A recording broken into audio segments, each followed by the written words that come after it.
예, 시편 57편 7절에서 11절까지 마지막 절까지 다 같이 시작.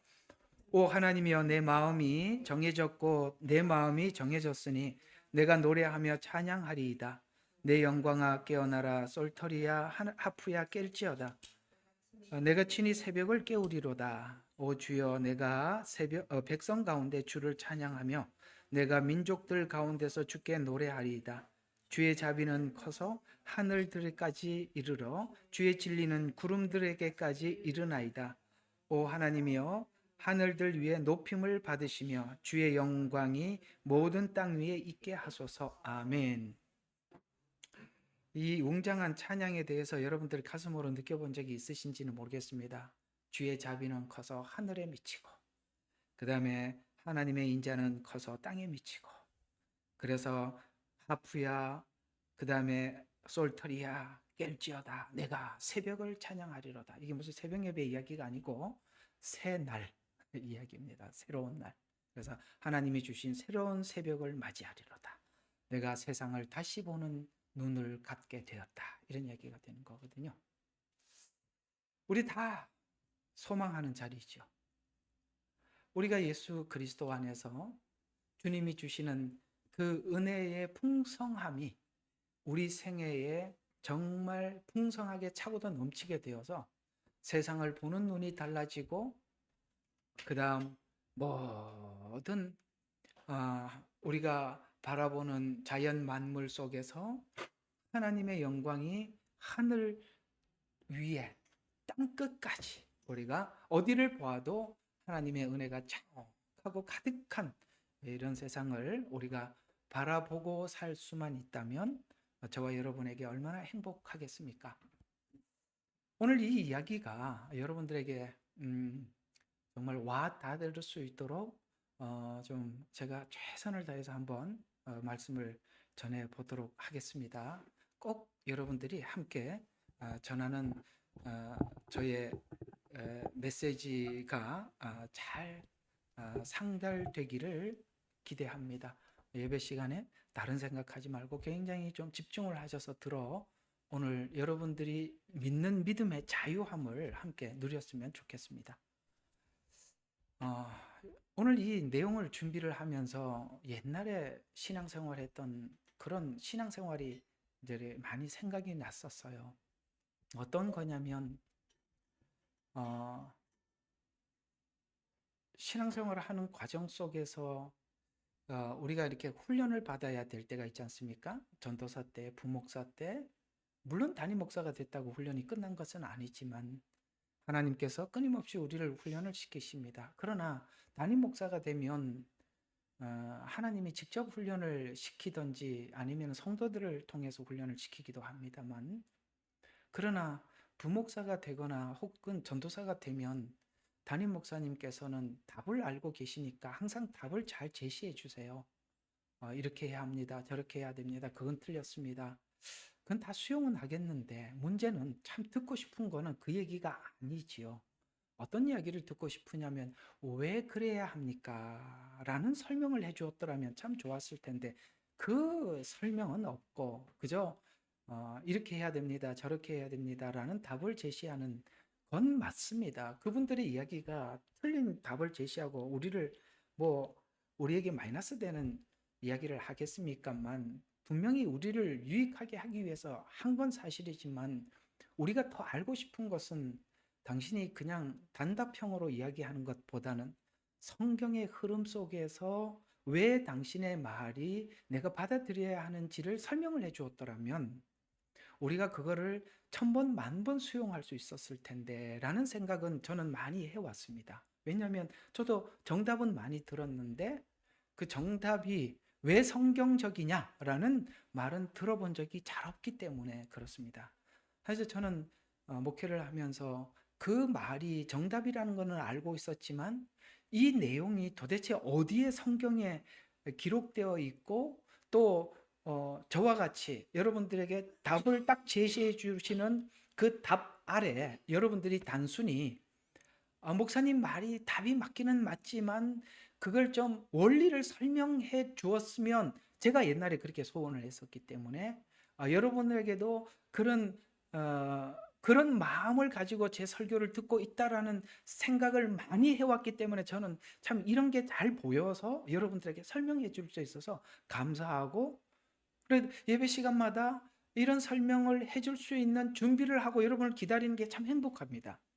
왜냐하면 사실 이런 이야기들을 원리를 들어본 게 아니고 답만 들어왔기 때문에 저는 이 원리에 대해서 굉장히 궁금했던 그런 사람 중에 한 사람이었기 때문에 어쩌면 그 갈급하고 사모함이 제게 다른 사람들이 보지 못했던 이런 성경을 열어주셨다라고 저는 그렇게 믿어져요. 왜냐하면 우리는 우리 마음속에 하나님을 향한 기대와 소원을 갖게 하시고, 그 다음에 거기에 따라서 하나님이 성경을 열어주시고 길을 보여주시는 것이 하나님의 방법이라는 걸 봤을 때 아마 제게도 그런 소원 때문에 이런 말씀들을 많이 보여주지 않았나라는 생각이 좀 듭니다. 물론 다른 분들이 이런 걸 모른다는 얘기는 아닌데 제게는 그런 것들이 참 많이 보여서 여러분들에게 설명해 줄 수 있어서 좋다 이 말입니다.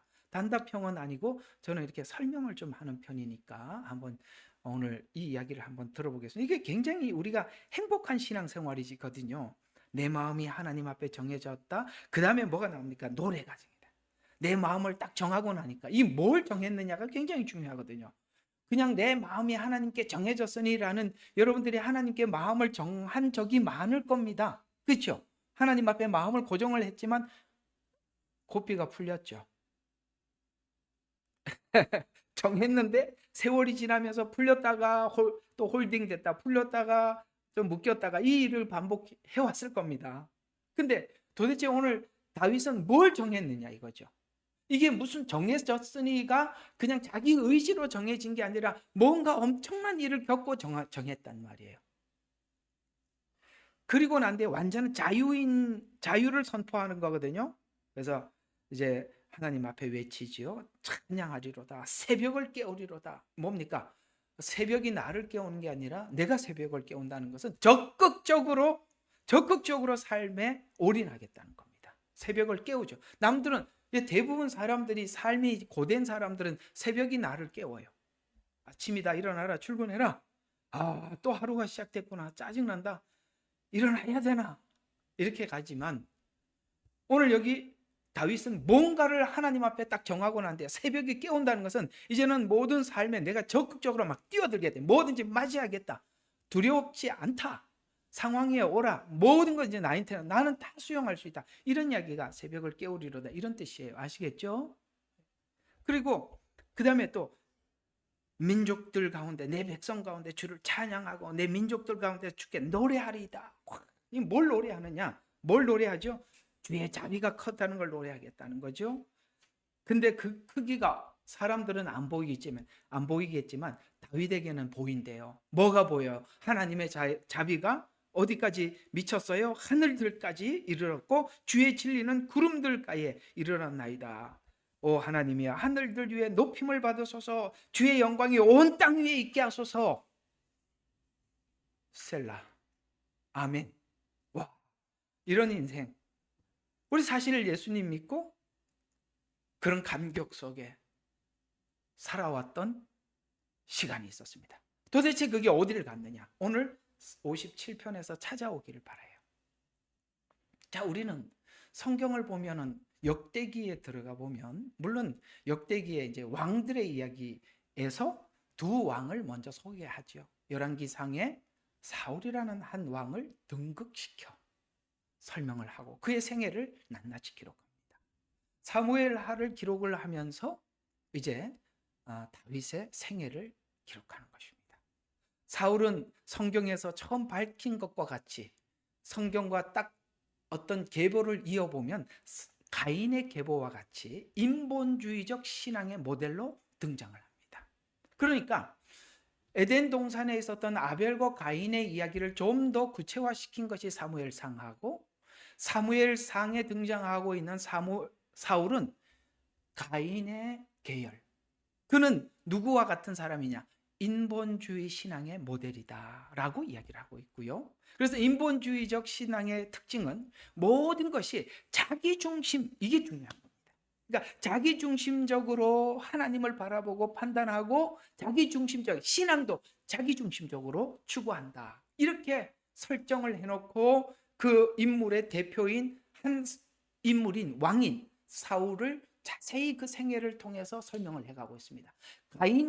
가인은 짧게 그가 아우와 아벨을 쳐 죽인 사건을 짧게 지나가지만 이것을 사울이라는 한 인물을 끌고 들어와서 가인이 도대체 누구였느냐를 설명을 해서 조금 더 하나님은 뭘 설명하고 싶은 거냐면 왜 아담이 선악과를 따먹었느냐라는 설명을 더 하고 싶은 겁니다. 신기하죠? 성경은 창세기의 미스터리를 다 이렇게 풀어놓은 겁니다. 특히 에덴 동산의 미스터리 말이죠. 반대로 다윗은 아벨의 계열로 자기중심적인 신앙을 추구하지 않고 신본주의의 모델로 등장을 하게 됩니다. 그러면 오늘 내가 하나님께 마음을 정했다라는 말은 지금 다윗이 고백을 했으니까 다윗은 지금 하나님 앞에 마음을 정한 것이 신본주의적, 오직 하나님의 주권을 내가 받아들이고 하나님의 주권 안에서 모든 상황을 받아들이겠습니다 하고 난 뒤에 자유가 오죠. 하나님이 주시는 모든 상황과 하나님이 주시는 방법, 하나님께서 정해놓은 시간을 내가 이제 기다리겠습니다, 받아들이겠습니다. 그리고 난 뒤에 완전히 자유가, 하나님의 자비는 온 땅에 미쳐서 이렇게 가는 겁니다. 그러면 이 신본주의라는 것이 뭐냐? 하나님께 맡기는 거거든요. 그러면 우리가 이제 제가 이 이야기를 하나 조금 더 보충 설명을 해서 들어가고 싶은데 창세기를 한번 가봅시다.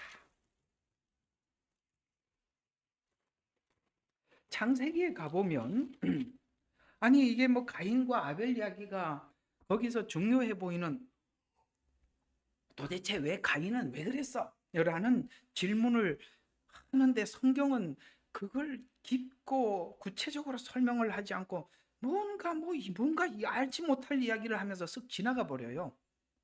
그게 4장 2절입니다. 자, 한번 봅시다. 1절부터 봐요. 아담이 자기 아내 이브를 알았더니 그녀가 임신하여 가인을 낳고. 자, 이게 이제 로마서로 표현하면은 아담의 후손, 그러니까 원죄를 낳았다. 그러니까 죄를 지은 아담이 죄의 후손을 낳았다. 이렇게 이제 로마서대로 보면은 되는 겁니다. 자, 내가 주로부터 남자를 얻었더라 하니라. 그녀가 또 가인의 아우 아벨을 낳았는데, 보세요. 이 말만 해요. 아벨은 양치는 자였으나 가인은 땅을 경작하는 자였더라. 에? 그리고 이제 세월이 흘러서 둘 다 제사를 드렸는데 아벨의 예배는 받고 가인의 예배는 안 받았다. 뭔 설명이 없어요. 근데 여기에 힌트가 하나밖에 없어요. 양치는 자, 농사하는 자. 이 도대체 뭐냐 이거죠. 여러분 아시다시피 가나안 땅은 농사하는 땅입니다. 거기 가나안 거민들은 농사를 짓는 사람들이었습니다. 아시다시피 이스라엘 백성들은 바로 앞에 가서 요셉이 이렇게 얘기했어요. 우리는 우리 족속이 원래 대대로부터 양을 치는 사람이니까 애굽에서 농사하는 이 사람들하고 어울리지 않으니까 우리는 다른 땅을 달라. 그래갖고 고센 땅을 얻게 됩니다. 뭔가 이상하죠? 이스라엘은 자손 대대로 뭘 했죠? 양을 치고 목축업을 하는 사람들이었다. 여기 그 사람이 누구? 아벨이다. 이렇게 소개를 하고 있고, 가인은 농사하는 자였더라라고 하면서 가나안 땅에 있는 거민들이 농사를 했죠. 자, 이게 도대체 무슨 차이냐 이거죠. 이상하게도 여기서 뭔가를 하나님이 갈라내고 있다는 겁니다. 가인은 지금 어느 쪽이냐? 인본주의 신앙이다. 이쪽은 뭐라? 신본주의 신앙이다. 이렇게 설명을 하고 있습니다. 이게 참 미스터리거든요. 사람들이 이게 찾아내기가 힘들어요. 도대체 이게 이 두 직업의 차이가 도대체 뭐길래 이렇게 서로가 전혀 다른 길을 가느냐라고 물을 수 있어요. 근데 조금 더 이제 나중에 후반부에 가서 좀 설명을 하겠습니다. 다음에 설계하겠습니다만, 우선 한번 보시면 하나님께서 아담과 하와가 에덴 동산에서 추방을 당하면서 땅이 저주를 받아 가시와 엉겅퀴를 내고 이랬습니다. 무슨 말이 있죠? 저주를 받아 이랬습니다. 근데 가인은 농사하는 자였더라. 뭔가 어떻게 되지요? 저주를 받은 땅에 농사를 지었다. 이렇게 되는 겁니다. 사실은 그 앞에 있는 내용과 연결을 시켜보면 그렇게 되는데, 뭐 이거는 그렇다고 하더라도 왜 이게 목축업이 도대체 하나님 앞에 어떤 의미냐 이거죠. 자, 이렇게 하면 농사를 짓는 사람과 그 당시에 지금 우리 여기 호주 사니까 호주를 생각하지 말고 저 중동의 목축업을 생각해요. 이제 중동에 가보고 이스라엘 땅에 가보면 산마다 뭔가 이렇게 막 길이 막 이렇게 막 나 있어요. 막 이렇게 뭔가 이렇게 꼭 그 무슨 하여튼 이렇게 우리 망을 쳐놓으면 이렇게 철망을 쳐놓으면 이렇게 X자로 이렇게 막 쳐놓듯이 그 풀 한 폭이 없는 그 땅에 뭔가 막 길이 나 있어요. 그게 전부 다 뭐냐면은 염소나 양이 지나간 길이에요.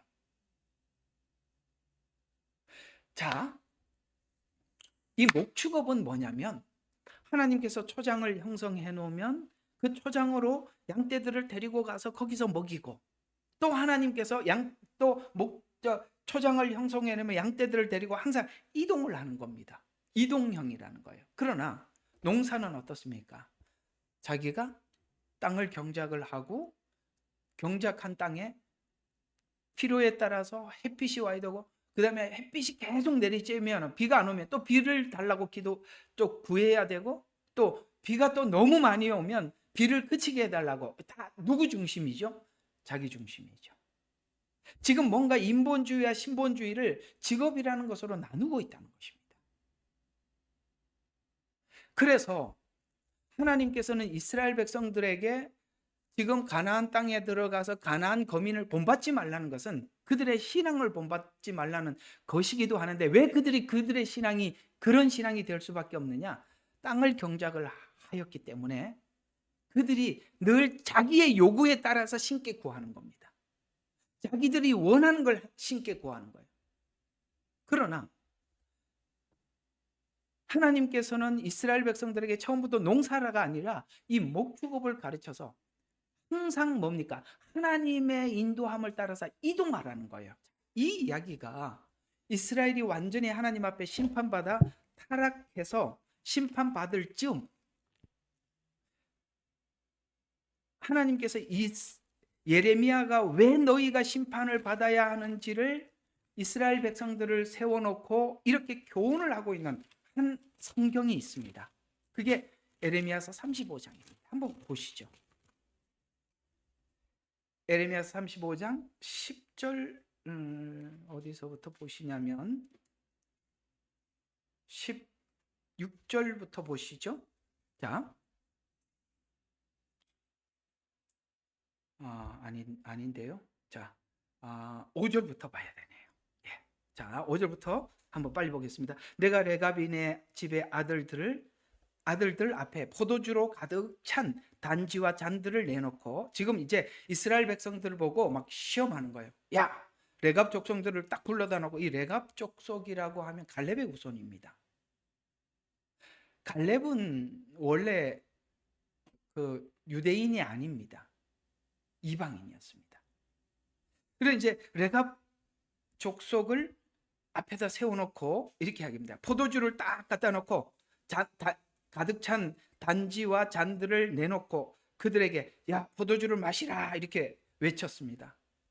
예레미야가. 그랬더니 그들이 말하기를 우리는 포도주를 마시지 아니하겠노라. 이는 우리 조상 레갑의 아들 요나답이, 자기 조상이 있는 그 요나답이 우리에게 말을 하기를, 옛날 우리 조상이 그렇게 말했다는 거예요. 너희와 너희 자손들은 영원히 포도주를 마시지 마라. 이거 어디서 나오죠?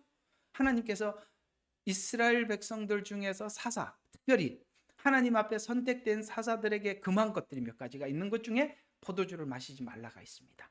이게 무슨 뜻이냐? 포도주를 마시지 말라는 것은 상징적으로 세상의 기쁨을 누리지 말고 하나님이 주시는 기쁨을 누리라, 이런 이야기입니다. 쉽게 말해서 이것이 신약 성경에는 술에 취하지 말고 새 술에 하나님의 성령에 취하라는 이 뜻이에요. 기쁨을 하나님과 교제, 하나님 안에서 누리라는 뜻입니다. 우리가 뭔가 거기서 얻지 못하면 다른 데서 자꾸 얻게 되잖아요. 어쨌든 그런 이야기입니다. 자, 그래서 포도주 마시라니까 싫습니다. 우리 조상 요나답이 그렇게 하지 말라고 그랬습니다 라고 이야기를 하면서 너희가 타국인으로 있는 땅에서 많은 날들을 살게 하리라. 네가 그걸 하지 않으면, 그래서 7절을 봐요. 뭘 하지 말려면, 자, 그 요나답이 야 너희들이 앞으로 믿음을 지키려면 꼭 이걸 해야 돼 라고 얘기했던 것들이 뭐예요? 집을 짓지 말고. 여러분, 목축업은 집을 지을 수가 없어요. 맞잖아요. 여러분 저 보세요. 저 몽골 가보세요. 다 유목민들 아닙니까? 그들이 무슨 집이 있어요?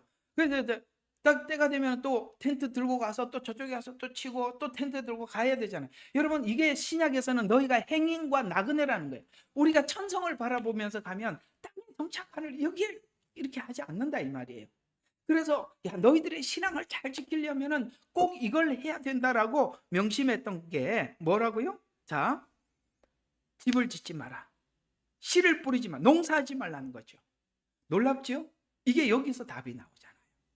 이스라엘이 지금 가나안 땅에 들어가서 왜 실패했죠? 그 가나안 거민들이 했던 생활 방식을 도입을 한 바람에 가나안인들이 자기들이 자기 필요에 따라 자기 신께 구하듯이 하나님을 믿는 믿음이 마치 자기를 위한 하나님이 되어서 가나안 신처럼 됐다 이 말이에요. 여러분, 하나님은 여러분들을 위한 하나님이시냐 아니면 내가 하나님을 위한 신이냐는 다른 겁니다. 왜 이스라엘이 변질되었을까요? 가나안 땅의 사람들이 했던 그 생활 방식 그대로 하다 보니까. 이 무슨 말이냐면 우리가 하나님을 떠나고 하나님의 말씀을 떠나는 것은 우리가 그런 그 여건과 환경을 내가 열어놓고 내가 그런 환경과 여건을 받아들이니까 그 문제가 생긴 거지. 그게 어떻게 하나님 문제입니까? 우리가 자꾸 그걸 문을 열었잖아요. 문을 열어서 문제가 생긴 거 아닙니까? 그래서 그 문을 안 열려면 이것만큼 지켜야 된다라고 말한 겁니다. 그래서 아무것도 갖지 말고 너희 모든 날 동안 장막에 거해라. 왜요? 지나가라는 거예요. 정착하지 말라는 거예요. 장막에 거하라. 그리하면 너희가 타국인으로 있는 땅에서 많은 날들을 살게 하여라 하였으므로 우리가 우리 조상 레갑의 아들 요나답의 음성에 곧 우리가 우리에게 명한 모든 일에 복종하여 우리와 우리 아내들과 우리 아들들과 우리 딸들이, 그러니까 조상 대대로 했다는 것이죠. 모든 날 동안 포도주를 마시지 아니하였고 우리가 거할 집도 짓지 아니하였고, 그 말대로 했다는 거죠. 포도원이나 밭이나 씨앗도 갖지 아니하였으며 장막에 거하여 우리 조상 요나답이 우리에게 명한 모든 것을 따라 복종하고 행하였음이라. 16절 15절부터 봐야 되겠어요. 자, 내가 또 이 레갑 족속들과 다르게 너희는 어떠냐?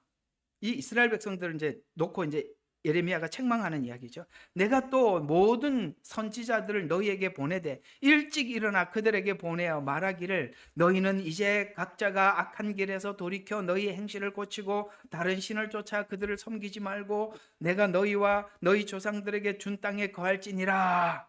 계속 하나님 선지자를 보내서 계속 이야기를 했는데 이스라엘 백성들은 그렇게 하지 말라 이렇게 하고 외쳤는데 뭐라고 어떻게 합니까? 섬기지 말고 너희의 조상들에게 거할지니라 라고 하였으나 너희가 귀를 기울이지 아니하고 내게 경청하지도 아니하고 레갑 아들 요나답의 아들들은 그들의 조상이 그들에게 명령한 그 명령을 실행하였으나 이 백성은 내게 경청하지 아니하였도다. 어디에 문제가 있었다면 하나님이 말을 안 했는 게 아니라 이 말이에요. 말을 했어요. 끊임없이 선지자들. 그러니까 레갑 족속은 하나님 선지자들을 계속 보낸 게 아니라 옛날 조상들이 야 이렇게 해야 신앙이 지켜진다라고 했던 말들을 그냥 한번 딱 붙잡고 지금까지 왔어요. 근데 이 사람들은 계속 들을 마음이 없는 이스라엘 백성들에게 선지자를 보내고 또 말을 하고 또 말을 하고 그래도 안 듣더라. 그래서 이 지경까지 온 거예요. 여러분 보세요. 누구 책임이에요? 하나님 책임이에요? 예, 말해도 듣지 않는 이스라엘의 우리 책임이라고 그렇게 이야기를 하고 있는 것입니다. 다시 우리 에덴 동산 여기 가인과 아벨 이야기로 돌아가서 보면 농사하는 자, 그 다음에 양을 치는 자의 차이는 뭔지 이제 감이 오십니까? 이건 우리가 하나님 앞에 죄의 통로를 열어놓고 받아들이는 거예요. 뻔히 이 길로 가면 안 되는 거 알면서 가서 나중에 하나님 왜 그러세요? 이러고 앉아있다는 거예요.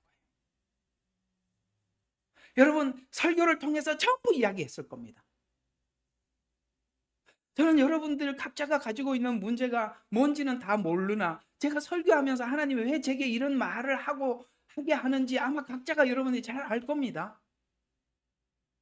우리 각자에게 여러분에게 주시는 메시지가 있을 겁니다. 그러면 그걸 받고 잊어버리면 그걸 붙잡아야 된단 말이에요. 살아야 된단 말이에요. 근데 오늘 여기 하나님께서는 말을 안 한 게 아니에요. 계속 선지자들을 통해서 말해서 보냈지만 뭘 안 했냐? 옆에 있는 레갑 족속을 봐라. 옛날에 조상이 한 말을 지금까지 지켜서 자기들의 신앙이 유지되고 보수되고 지켜져 왔잖냐 라고 말을 하고 있는 것입니다.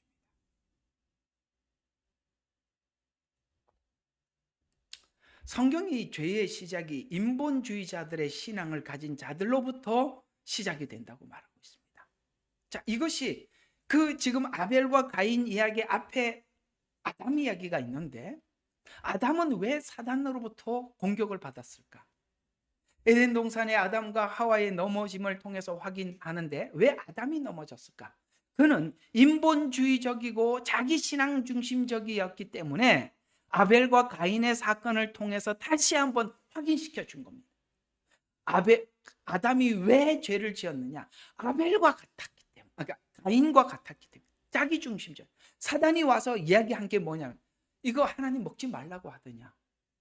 그러면 그게 하나님 중심적이었더라면 먹지 말라고 했다. 무슨 소리 하냐? 하나님 먹지 말라는 말이에요. 만고불변의 진리다. 이렇게 얘기하고 물리쳤었어야죠. 근데 왜 그 이야기를 받아들이고 대화를 이끌어가고 좀 더 접근을 하죠? 그건 뭐예요? 우리 마음속에 인본주의적인 사고적 신앙을 가지게 되면 사단에 늘 타겟이 되고 공격이 되고 그거를 사단이 내버려 두지 않고 언젠가는 그 문제를 안고 넘어서서 오늘 아담을 넘어뜨린 것처럼 우리를 넘어뜨린다는 겁니다. 먹지 말라 한 것은 사단이 지금 이렇게 계속 이야기를 이어가는 이유는 이 먹지 말라라고 한 그 하나님의 먹지 말라는 너를 위한 것이 아니다. 왜요? 나중에 알았잖아요. 아담아 왜 먹었느냐라고 했을 때 당신이 준 하와, 당신이 준 뱀, 이게 누구에게 돌아가고 있습니까? 그렇습니다. 하나님께 돌아가고 있다는 것입니다. 하나님의 불평등에 대해서 불만을 갖고 있는 겁니다. 오늘 놀랍게도 하나님께 마음을 정한 다윗은 뭡니까? 내가 하나님께 마음을 정하고 나니까 온 땅에 하나님의 자비가 충만하다 그랬습니다. 자비가 충만하다는 것은 모든 건 나를 위해서 하나님께서 베푼 은혜라고 이렇게 고백하는 거 아니겠어요? 우리는 왜 불만이에요? 하나님 왜 이런 환경을 주셨어요? 왜 이렇게 하세요? 방법은 왜 이런 식으로 처리하십니까? 이게 전부 다 하나님 앞에 불만이라면 그런 식으로 하나님 앞에 우리가 불만을 표시하고 있다면 이건 전부 다 자기 중심적인 신앙이기 때문에 그럴 것입니다. 그건 사단이 언젠간 노리고 언젠가는 우리에게 시험에 빠뜨리는 겁니다. 그래서 우리가 언제 자유함을 얻느냐? 하나님의 방법을 받아들이고 하나님의 시간을 인정하는 거예요. 모든 것은 하나님이 나에게 하나님의 자비가 충만하다는 것은 모든 하나님이 주시는 방법, 시간이 다 나를 위한 하나님의 긍휼이고 자비라는 거예요. 안 주는 것. 그래서 기도 응답도 세 가지 종류가 있어요. yes, no, 보류. 세 가지가 있다는 거예요. 대부분 우리는 yes는 거의 듣지 못하고 기다려라, no 이런 것만 자꾸 기도한단 말이에요. 그래서 우리가 사단에게 약점이 잡힌 신자는 가인과 같은 자들인데 자기 중심적이기 때문에 그렇습니다. 농사하고 그 다음에 양치는 이 문제에 대해서 여러분에게 자세히 설명이 되었다라고 생각을 합니다. 그러면 이 둘의 관계를 통해서 인본주의와 신본주의, 성경은 충분히 설명해 들어가고 있는데 하나님의 주권적 시간과 인간이 요구하는 시간 사이에 구원이 필요한 자에게는 구원의 필요성을 하나님이 인식시키고, 아시겠어요? 아직 하나님으로부터 멀어진 자들에게 하나님과 함께함이 얼마나 소중한지 그 가치를 아는 데까지 하나님이 시간을 이끌고, 그래서 하나님 그 방법이 뭡니까? 하나님의 방법으로 하신다는 거예요. 시간도 하나님이 보실 때 됐다 하는 시간까지 하나님이 설정을 해놓은 겁니다. 그래서 하나님의 주권은 어디에 들어가느냐? 구원이 필요한 자에게는 구원의 필요성을, 심판을 받아야 할 자에게 가나안 땅이 그것처럼 심판의 근거를 준비해서 집행하는 시간이 하나님의 주권적 시간이라고 말씀을 드렸습니다. 그 사이에 신자에게 필요한 것은 바로 이걸, 오늘 중요한 것은 하나님의 방식을 받아들이는 믿음입니다. 그래서 시편에는 항상 하는 말이 기다려라, 기다려라, 기다려라, 조급해하지 마라. 그 얘기를 끊임없이 하는 겁니다. 하나님은 신자들에게 훈련을 통해서 믿음의 주체가 하나님임을 알게 해서 믿음의 주체가 하나님을 알게 하는 것입니다. 다윗은 하나님께 왕으로 세울 것을 약속을 받았지만 그 시간까지 사울을 통한 훈련과 사울에게 회개의 시간, 이해가 가요? 다윗에게는 사울을 통한 훈련의 시간이고 사울에게는 무슨 시간이? 회개의 시간을 허락하셨고, 이 훈련을 다윗은 잘 받게 됩니다. 다윗의 생애가 믿음으로 반응할 수 있었던 것도 하나님의 일하심을 인정하고 하나님의 허락하신 시간을 받아들였기 때문입니다. 이 믿음은 매우 중요한 믿음으로 다윗은 이 훈련을 통해서 하나님과 호흡을 함께 할 수 있었던 것입니다. 바로 이 지점에서 하나님과 호흡을 맞출 때 하나님과 같이 하나님과 같은 발걸음을, 보조를 맞출 수 있다는 거예요. 그래서 오늘 이때까지 했는데 이제 7절 들어가니 이거 어떡합니까? 자, 7절 한번 봐요. 할 얘기는 많고 참. 자, 7절 봐요. 하나님이여 내 마음이 정해졌고 내 마음이 정해졌으니 내가 주께 노래하며 찬양하리이다. 주권을 인정하는. 그러면 이 정해졌다는 이 말이 뭐냐 이거죠. 하나님께서 주시는 환경을 통해서 훈련을 통해 내린 신앙 결론이 하나님, 지금 이걸 하나님 앞에 훈련을 받은 거거든요. 다윗은 하나님의 주권이라는 방법, 하나님이 일하는 방법을 받아들이고 하나님의 시간을 받아들이고 자기에게 준 형편을 받아들인 겁니다. 내가 지금 있는 이 상황을 받아들이려면 하나님의 일하는 방법을 내가 믿어야 돼. 그리고 하나님의 시간도 기다려야 돼. 그게 믿음이라 이 말이에요. 그럴 때 자유가 얻는 거예요. 안 그러면은 우리가 그렇지 않으면은 그 자기 때문에, 자기 신앙 때문에 자기가 시험에 드는 거예요. 그래서 하나님의 주권과 시간, 상황에 대해서 받아들이며 살기로 내 마음이 확정되고 확정되었으니 내가 노래하며 찬송하면서 이 시간을 보내겠습니다. 살겠습니다. 이렇게 멋있잖아요. 하나님 다 수용하겠습니다. 나 주님을 찬양. 세상이 다르게 보이더라는 거예요. 그러면은 뭘 확정을 내냐? 첫 번째, 하나님 앞에 방법을 받아들이라. 여러분 여기 보면 그 방법을 받아들였다는 증거로 다윗의 생애 속에 뭐가 나타나니? 사울을 2번 죽일 수 있는 기회의 시간을 자신이 선택할 수도 있어요. 시간을 자기가 선택할 수 있었어요. 그저 죽이면 왕으로 되니까. 여러분 있잖아요. 다윗이 그렇게 하나님 앞에 왕이 되도록 인정을 받고 난데 15년 동안 여러분 딜레이 되는 거 아세요? 여러분 이게 짧은 시간이라고 생각합니까? 하나님 약속은 했어요. 기름 부음까지 받았어요. 왕자리에 올라가는데. 근데 이게 15년이 걸렸다니까. 그런 것처럼 하나님의 주권과 시간과 상황에 대해서 받아들이기로. 그래서 확정하고 나니까 찬송하며 살겠습니다. 하나님의 방식을 지금 칼로 해결하는 것이 아니라 기다림이라는 방식을 선택해서 그 안에서 뭐가 달라지냐면 자아가 꺾이고 하나님의 주권을 실제 삶으로 받아들이는 자로 다윗은 변합니다. 아멘. 멋있죠? 자아가 꺾이는 거예요. 여러분, 기다리면서 우리가 달라지는 건 뭐냐면 우리가 그냥 하나님 앞에 두 손 드는. 여러분, 기다리면서 얻어지는 게 우리 다 해봤죠? 기다리면서 뭐가 됩니까? 천부여 의지 없어서 손 들고 옵니다. 기다림에 지쳐서 나중에 불렀을 때 뭐랍니까? 지렁이 같은 야곱아, 왜요? 맞아요, 저 지렁이에요. 땅속에서 겨우 숨 쉬고 있어요. 그러면서 나타나지 않습니까? 하나님의 시간에 우리는 사실 딱 우리 표현으로 하면 질린 사람들입니다. 하나님이 거기까지 가는 거예요. 그래서 우리가 아무것도, 아브라함을 하나님 그렇게 기다리게 하시잖아요. 75세 때 약속해요. 100세 때 25년을, 그것도 젊어서가 아니라 다 죽어가는 그때까지 하지 않습니까? 왜 하나님은 이런 방식으로 할까요? 여러분, 이렇게 보면 참 이렇게, 물론 뭐 하나님 그런 것도 쓰시겠지만 목회를 굉장히 철저하게 기획적으로 하는 분이 계세요. 잘해요. 아주 경영학적으로 합니다. 근데 그것이 하나님이 하신 건가에 대해서는 알 수 없는 겁니다. 하나님의 방법은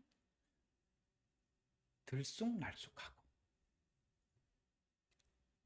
여기다가 생명을 걸 것 같은데 아니야, 저쪽으로 가. 참, 하나님은요, 여기다가 기반을 다 준비해 놓으면 이제 여기가 좋사오니 그러면은 가자 그래. 그 누가 그걸 수용하고 받아들이겠어요? 다윗이 그게 된 겁니다. 자유인이 된 거예요. 시간에서 기다리라는 것을 수용합니다. 하나님의 시간의 기다림은 지체하는 시간이 아니라는 거예요. 우리는 자꾸 지체하는 거예요. 그러나 준비하는 시간입니다. 기름을 붓고 왕이 되기까지 15년 광야 훈련이 필요했고, 정말 훈련이 필요해요. 이 훈련 없이 서는 것처럼 불안한 게 없는 거예요. 정말 위태위태.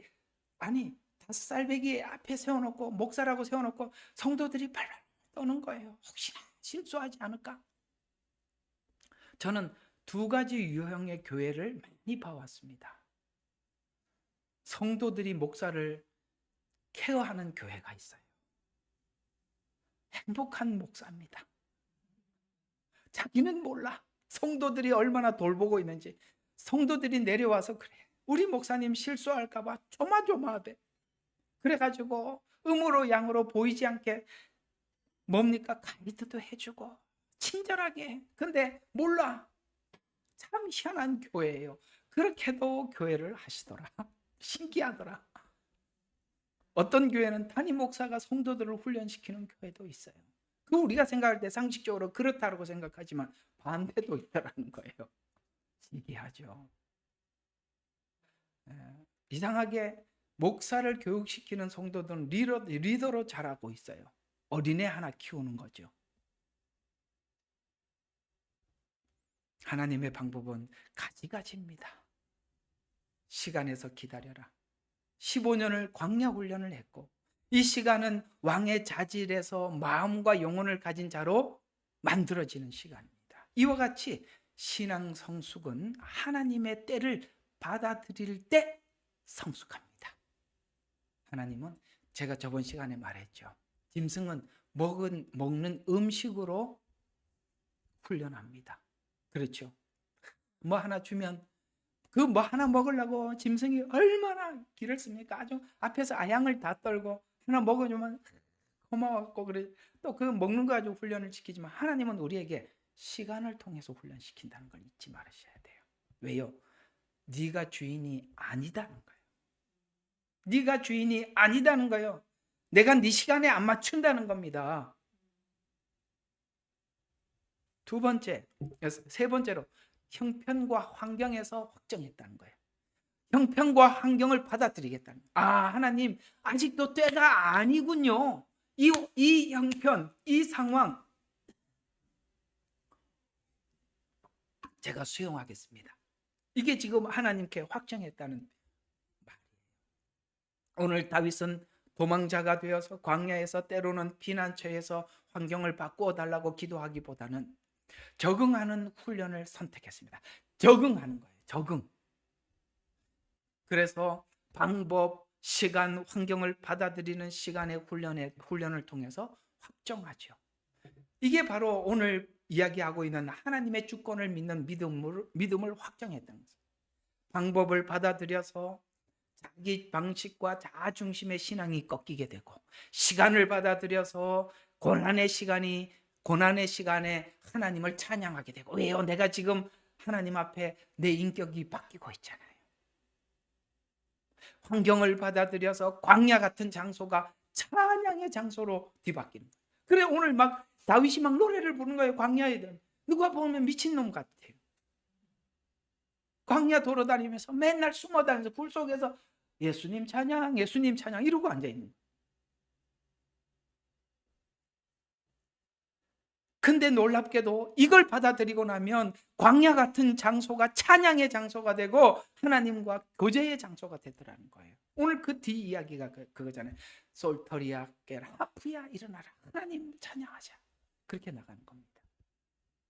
확정했다는 말은 굳게 세워 단단히 고정했다는 뜻으로 반복된 결심을 통해서 확고한 흔들림 없는 태도를 나타내는 고백으로 이제는 자기가 감정이나 환경에 따라서 변하는 신앙이 아닌 하나님께 확정을 하고 나니까 신앙의 중심이 나로부터 하나님께 딱 옮겨지고 나니까 감정, 환경, 상황, 사람에 따라서 내 마음이 왔다 갔다 하지 않아.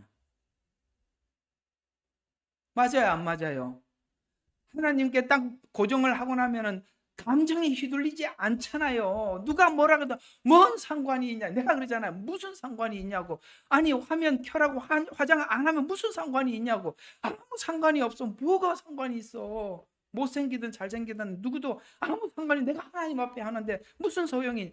다윗이 법궤가 들어올 때 얼마나 기뻤는지 막 뛰니까 하체가 다른 이게 그때 원피스를 입었거든요. 그 당시에 여기 유대인들이 입은 옷 보세요. 다 원피스 같은 거잖아요. 그게 높이 뛰어버리면 이렇게 그냥 올라갔다 내려왔다 할 거 아니에요. 미가리 보고 이게 체면 없이 그게 뭐냐고. 기뻐서 어떻게 할 줄은 모르겠는데 여러분 이게 바로 여러분이 신앙의 기쁨을 회복하는 겁니다. 하나님 앞에 다 맡기고 올려드리고 그냥 모든 걸 수용하는 거예요. 누구를 만나게 해주든지 수용을 하고 그냥 적응해 버리는 거예요. 근데 그게 전부 다 자기 중심이면 누구 좋네, 누구는 싫네, 여기 누구는 이게 마음에 안 드네. 여러분, 혹시 그렇게 어떻게 평생을 그렇게 살겠어요? 예? 예수 믿는 혜택이 뭐가 있냐 이 말이에요. 세상 사람들하고 뭐가 다르냐 이 말이에요. 그래서 감정과 환경에 따라서 변하는 신앙이 아닌 말씀과 말씀에 따른 하나님의 신실함에 근거하겠다는 하나님의 말씀에 신실하게 하나님 기름 부어 왕으로 세웠더라면 언젠가는 하시겠다는 거예요. 그걸 의지해서 결단을 내리게 되었다라고 결론의 고백을 내립니다. 이 확정이 이 체험적인 과정을 통해서 굳게 확정이 되는데 체험과 확정과 말씀 관계 여기까지 8절 한 절로 오늘 그냥 여기까지가 중요하니까 봅시다. 이게 무슨 뜻이냐면 우리가 어디 있어요? 자, 우리가 지금 이렇게 많은 체험을 하잖아요. 하나님께서 우리에게 여러 가지 상황을 통해서 우리에게 많은 체험을 주세요. 그래서 그 체험을 통해서 뭔가를 하나님은 자비롭다. 하나님이 하신 이 방법이 맞다. 그래서 나에게 유익이 됐다. 우리 교회에 이렇게 오시는 분들 보면은 우리가 처음에 왔을 때 그 모습을 다 기억하고 있거든요. 우리는 양육자니까 다 알고 있습니다. 세월이 지나면서 그들이 어떤 수많은 하나님과 체험을 통해서 이렇게 바뀐, 그게 무엇이 어떻게 바뀐지 우리는 알고 있어요. 이런 것처럼 이런 수많은 체험들이 뭘 만들어내고 있어요. 점점 이 체험이 뭘로 가게 되냐면 하나님의 말씀이 분명하다. 틀림이 없다. 여기에 모든 것을 걸 수 있다. 라고 가게 되는 겁니다. 다윗은 이런 수많은 체험을 통해서 하나님의 말씀으로 확정되는 관계가 되어서 이제는 하나님의 말씀에 모든 걸 걸게 되죠. 그래서 체험과 확정이 반복되는 과정의 축복이 이후에는 굳이 하나님께서 체험을 주지 않아도 말씀을 믿는 믿음으로 확정되어서 이제는 말씀 안에서 흔들림이 없는 거예요. 우리가 믿음이 약할 때는 체험을 하고 느껴야 맞구나 이렇게 되는데, 이런 수많은 반복되는 체험이 어디로 간다? 하나님의 말씀에 완전히 고정이 되게 합니다. 그래서 그렇게 결론을 내린다. 말씀을 믿는 믿음의 확정으로 확정해 나간다. 그래서 본시를 통해서 오늘 여기 57편을 통해서 확정되는 과정을 다시 한번 살펴 정리를 하면서 오늘 이야기를 마치면 이렇게 되는 겁니다. 신자의 생애에 일어나는 의심들은 확정을 위해서 가는 과정이라는 것을 잊어서는 안 됩니다. 하나님, 내가 뭔가에 대해서 기대감을 가지고 하나님에 대해서 알고 싶게 되고 뭔가를 이렇게 기대감을 되는 것은 하나님이 그 어떤 체험과 사건을 통해서 우리가 확정시켜 나가서 이제는 하나님의 말씀을 흔들림 없이 믿는 믿음을 주기 위해서 그런 과정들이 우리에게 있더라는 거예요. 오늘 여기 그걸 지금 하나님 앞에 하나님, 제가 지금 사울을 통해서 이런 과정을 하고 있는데 내가 이 과정을 통해서 하나님과 멀어지는 것이 아니라 하나님에 대해서 더 확증이 되네요. 그래서 내가 내 마음을 확정하고 확정하였으니 이렇게 가더라는 거예요.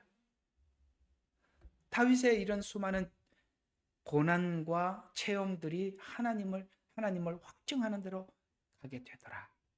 그래서 오늘 여기 57편에 있는 단원들을 1절과 6절, 8절과 11절 사이에 7절이 핵심이에요. 중간에 끼어 있잖아요. 그러면 1절과 6절이 뭐냐? 위기가 무엇인지 처해진 환경을 정확히 관찰하여서 일단은 하나님의 주신 상황을 받아들이라는 거예요. 1절과 6절이 그걸 강조하는 거예요. 상황을 가만히 하나님 관점에서 봐라. 모든 상황을 하나님 관점에서 가만히 관찰을 해봐라. 거기에 너에게 무슨 유익을 주려고 하느냐. 우리는 다 대부분 그렇게 생각하잖아요. 이게 바로 신앙을 가지고 모든 상황을 보느냐 안 보느냐의 차이는 뭐냐면, 이런 모든 상황을 자기중심적인 신앙으로 바라보면 전부 다 불리하게 비교로 보게 되고 비판으로 보게 돼요. 그러면 아무런 도움이 안 돼요. 그게 아니라 이 모든 상황들을 통해서 하나님께서 나에게 뭔 말을 하려고 하는 관점을 바꾸라는 거예요. 시선을 자기 중심에 두지 말고 하나님 관점에다 두라 이 말이에요. 이게 1절과 6절에서 우리에게 하는 메시지예요. 그 다음에 8절과 11절을 그래서 이 위기 이 상황들을 하나님 주신 상황으로 받아들여서 7절에 이 환경을 주신 분이 하나님임을 믿음으로 고백해서 확정을 하면 하나님을 체험하면 체험할수록 우리가 앞으로는 이걸 하나님 시선으로 봐서 그 안에 나에게 주시는 은혜를 내가 확정을 하고 나니까 그 다음부터 뭐가 열리더라? 하나님을 찬양하고 영광을 선포하며 살겠다라는 내 안에 자유. 이게 흔히 말하는 믿음 안의 자유예요. 진리가 너희를 자유케 하리니. 아시겠죠? 이 자유라는 거예요. 그래서 8절과 11절은 하나님을 선포하며 살겠다는 고백으로 이어지는데 그 지점이 7절 있잖아요. 네가 요것만 한다면, 하나님 앞에 확증하고 네 마음을 고정만 한다면 너에게는 하나님의 세계가 열리게 될 이런 이야기가 되는 겁니다. 우리 욥기 하면서 지금 배우고 있잖아요. 8장. 8장이 뭐죠? 인간의 이성과 전통과 상식으로 하나님을 가두는 믿음의 한계에서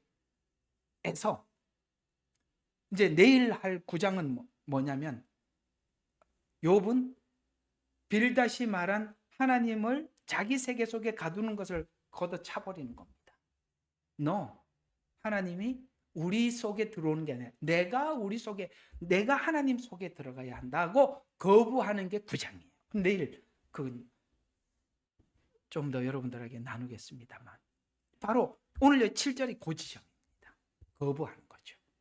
하나님, 내 중심으로 하나님을 바라보지 않겠습니다. 하나님의 시야를 넓혀서 하나님의 광대함으로 세상을 보겠습니다. 이렇게 넘어가서 그때 새벽이 열리는 겁니다. 다 와라. 오늘 하루여 무슨 일이 생기든 상관없다. 와라. 다 받겠다. 이게 지금 그 이야기거든요.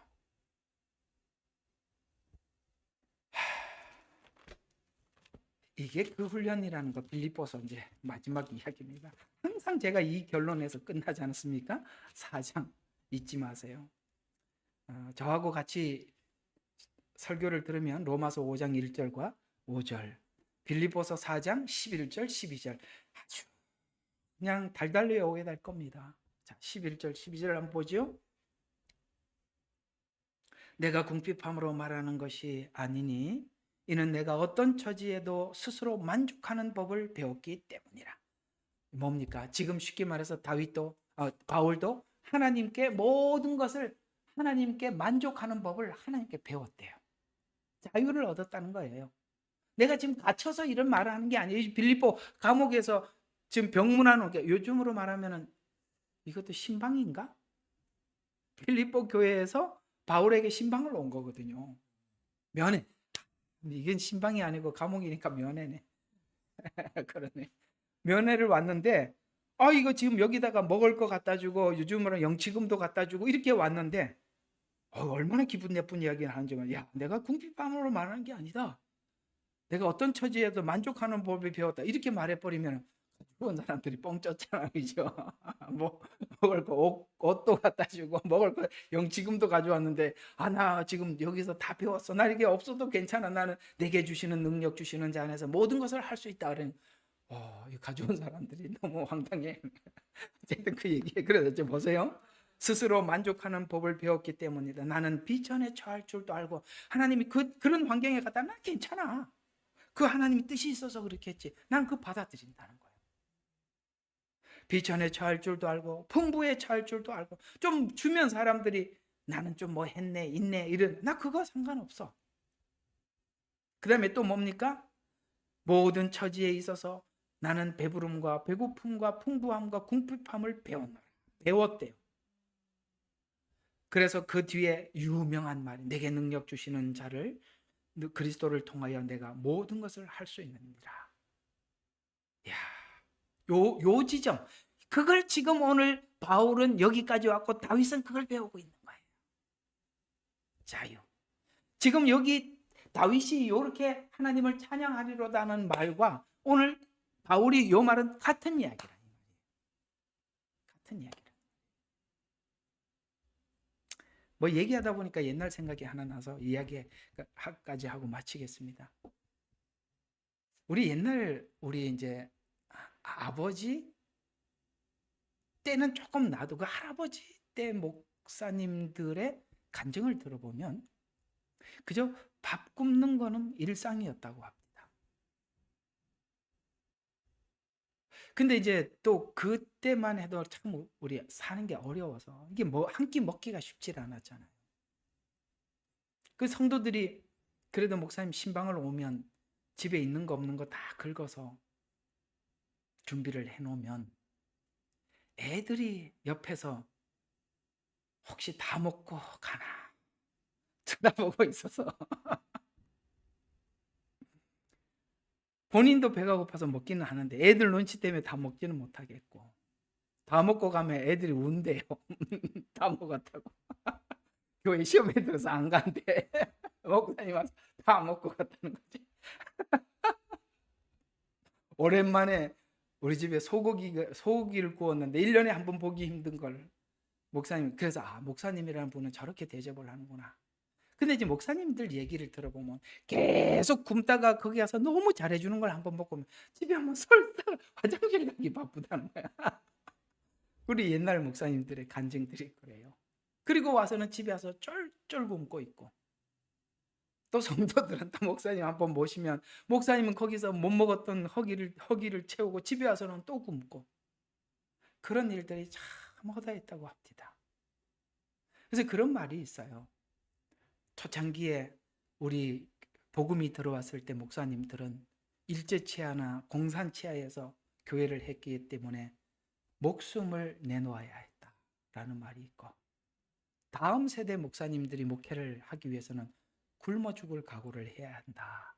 옛날에는 총칼에 죽지만 다음 세대 목사님들은 배고파서 굉장히 어려울 때잖아요. 그래서 배고파 굶어 죽을 각오를 해야 했다라는 말이 있고, 그 다음 세대는 이제 교회가 세워지고 부흥했습니다. 정말 사람들의 칭찬 속에 자기를 관리하지 않으면 망치는 시대가 되었고, 지금은 진리에 양보하지 않는 각오를 하지 않으면 거짓 목회를 하는 시대야. 다 시대마다 뚜렷한 결단을 해야 될 게 있어요. 오늘 여기 다윗이 확정한 것처럼 어떤 환경에서도 그리스도만 내게 능력 주시는 자, 주님만을 붙잡을 수 있는, 이렇게 되기 위해서는 그 시대마다 하나님이 각오하라는 요구가 있다는 것이죠. 우리는 그걸 놓쳐서는 안 됩니다. 처하는 법을 배우셔야 합니다. 그러기 위해서는 하나님의 방법, 하나님의 주시는 시간, 하나님이 일하시는 환경 받아들이고 기다리고 노래해야 합니다. 찬양해야 합니다. 기도하겠습니다. 하나님, 오늘도 귀한 말씀으로 은혜 주시니 감사합니다. 주님, 우리의 시험은 다 자기를 중심으로 하나님을 평가하기 때문인데, 그 중심을 하나님께 옮길 수 있으면 우리는 자유인이 됨을 알면서도 하지 못하는 우리들을 불쌍히 여겨주시고, 아버지 하나님, 우리 모든 것을 하나님께 이양하여 새벽을 깨우고 하나님의 자비를 바라보며 하나님을 노래하며 즐겁게 신앙생활할 수 있는 우리 성도들이 다 되게 축복하옵소서. 예수님 이름으로 기도드렸습니다.